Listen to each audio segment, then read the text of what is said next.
Hello, students. This next lesson, I assume now that you have R and R Studio installed. I'll just be taking the time to acquaint you to the basics of each R session and give you that baseline understanding of how you can code in R and what we'll be using in this tutorial and also later on in the course. So each instance of R Studio will have four distinct sections. The coding window, otherwise known as the scripting window, the console, which is here. You can see the console, the environment window where you can see your stored variables. And then down to the right in this bottom quadrant, you'll see this is more like a utilities window. So you can see different plots, your filing system, the loaded packages, a help, and then some viewers for different plots. But the first thing I want you to do is to make sure that you can boot up the RStudio, and you should see a message that looks exactly like mine, R version 4.2.3 shortstop Beagle. If you don't see that, you've done something wrong and installed some incorrect version. You're going to have to re-follow the instructions, please.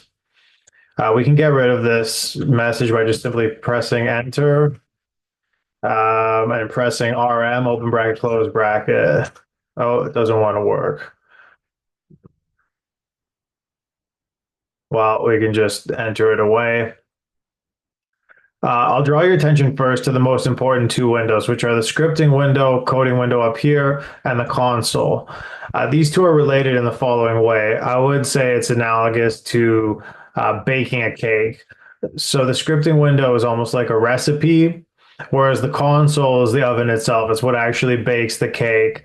So why might you want to use a scripting window? Well, similar to use the baking analogy again, you may want to write down a recipe without necessarily doing all the steps. So, for example, we may want the instructions to bake a cake without baking one every single time we want to change an instruction, for example. So, the difference being if I want to assign a value of 2 to X, I can type it in the scripting window.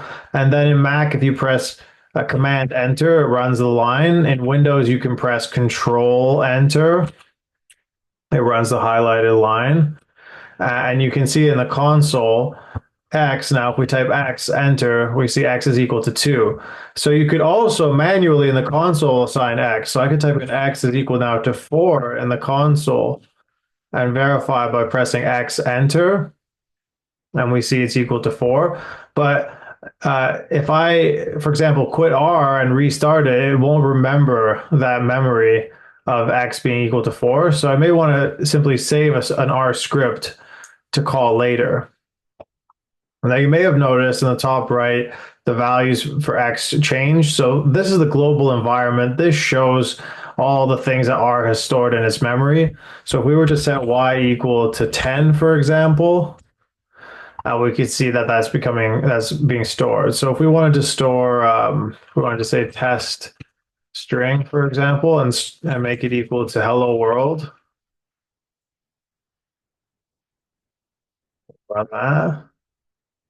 We can see now that every time we type in test string into the console, we're going to get the message hello world. So R is telling us what is stored in its global environment here.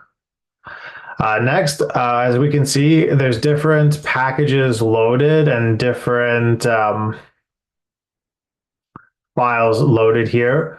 So we can verify what packages are currently loaded in R using the package list here.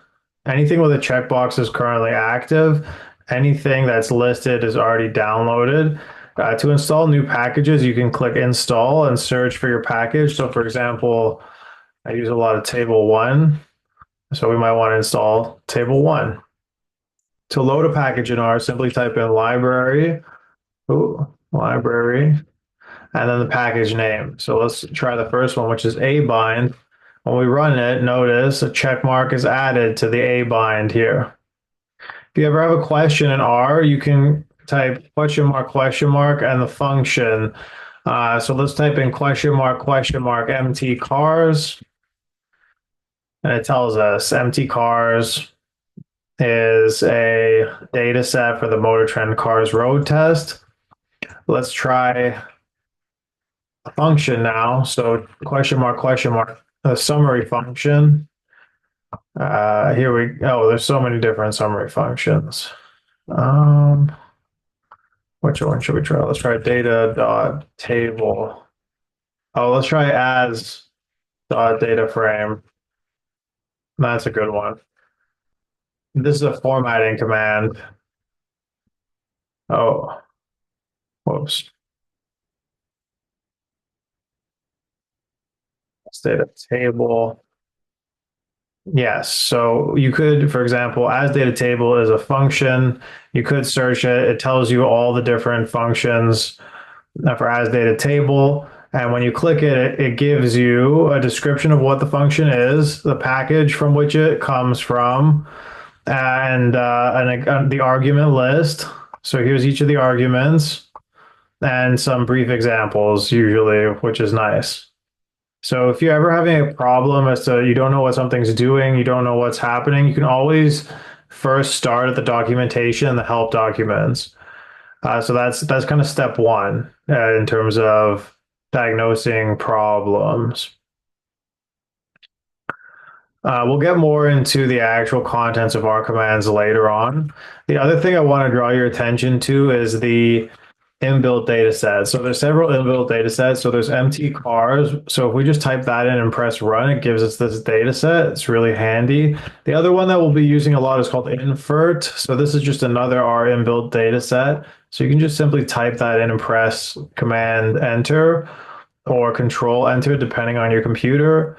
And you can just see that here. And again, if we press question mark, invert, we can see where is it? Code demonstrations, vignettes.